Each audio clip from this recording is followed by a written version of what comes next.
শীতের সকালে ফের একবার আধ্যাত্মিক অনুরণনের সাক্ষী হতে চলেছে শহর কলকাতা। শহরের ব্রিগেড প্যারেড গ্রাউন্ডে এবার একসঙ্গে 5 লক্ষ কণ্ঠে ধ্বনিত হতে চলেছে শ্রীমদ্ ভগবদ গীতার যোগোত্তীর্ণ বাণী।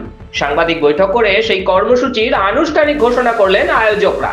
আগামী 7 ডিসেম্বর 5 লক্ষ কণ্ঠে গীতা পাঠ অনুষ্ঠানে হাজির থাকবেন বাবা বাগেশ্বর ধাম ধীরেন্দ্র শাস্ত্রী যোগগুরু শ্রী রামদেব। নির্গুণানন্দ মহারাজ জানিয়েছেন, এবারের কর্মসূচিতে গীতার 3টি অধ্যায় পাঠ করা হবে, প্রথম অধ্যায়, নবম অধ্যায় এবং অষ্টাদশ অধ্যায়। আগামী 7ই ডিসেম্বর রবিবার ব্রিগেড গ্রাউন্ডে সকাল 9টা থেকে বেলা 2টো পর্যন্ত 5 লক্ষ মানুষের উপস্থিতিতে এক মহা হিন্দু সম্মেলন, যা আমাদের গীতা পাঠ উপলক্ষ করে হবে, সেটা হতে চলেছে। সেটার জন্য আমরা খুবই প্রস্তুতির মধ্যে রয়েছি এবং আশা করছি 5 লক্ষ সংখ্যা আমাদের 7ই ডিসেম্বর 2025 রবিবার সকাল 9টা থেকে দুপুর 2টো পর্যন্ত কার্যক্রম হবে।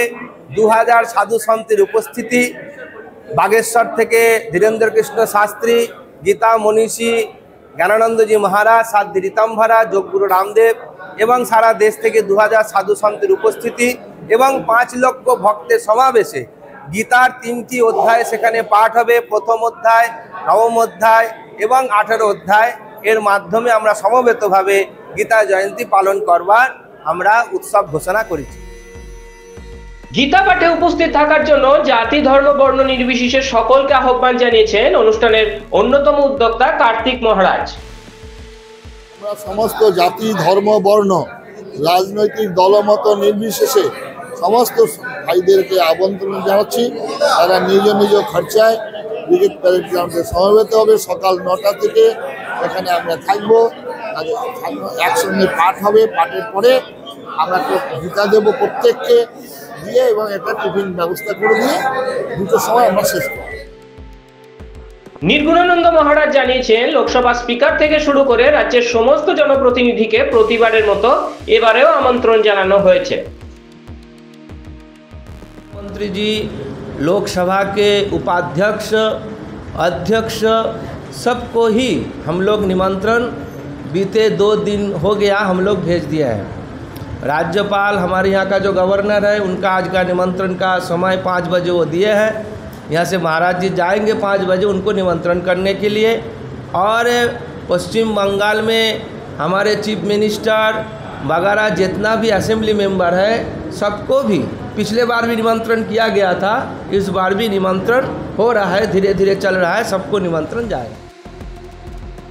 আয়োজকদের মতে পশ্চিমবঙ্গ বহুদিন ধরেই আধ্যাত্মিক ও সাংস্কৃতিক চর্চার একটা গুরুত্বপূর্ণ কেন্দ্র।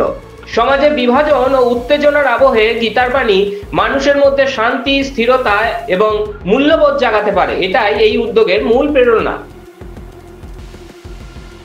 উদ্যোক্তাদের দাবি, রাজ্যের বিভিন্ন মঠ, মন্দির, আশ্রম, সামাজিক সংগঠন এবং শিক্ষা প্রতিষ্ঠান এই কর্মসূচির সঙ্গে যুক্ত হয়েছে। ইতিমধ্যে হাজার হাজার গীতা অনুরাগী তাদের অংশগ্রহণের কথা জানিয়েছেন।